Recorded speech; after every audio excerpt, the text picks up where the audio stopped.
Hi guys, samahan niyo ako magpalipad ng drone. First time na may magpalipad ng drone kasi first time ko nagkaroon ng drone.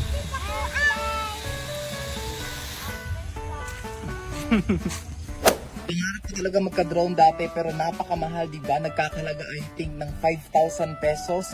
Pero guys, meron ako nakita dito sa TikTok na napakamura lang. Sa 1,200 plus lang ito guys. Tapos may kasama na siyang or may free na siyang M10 na Bluetooth wireless na earbuds. So buksan na natin. Ito yung mga accessories niya. May kasama na siyang tatlong battery guys kung nalagay yung drone mo.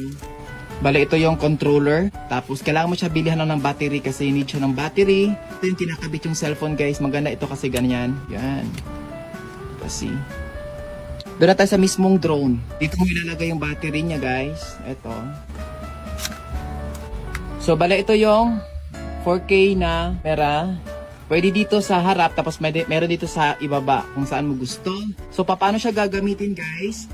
Is magda-download ka lang ng apps na Wi-Fi cam. Ayan, o pag open mo siya, tapos ayan na siya. Ito na yung mismong 4K. Ayan, harap natin sa camera natin. Tapos guys, dyan na namin na-realize na pwede na pala hindi ko gagamitin yung controller. Kahit cellphone lang, pwede mo siya kontrolin yung mismong drone.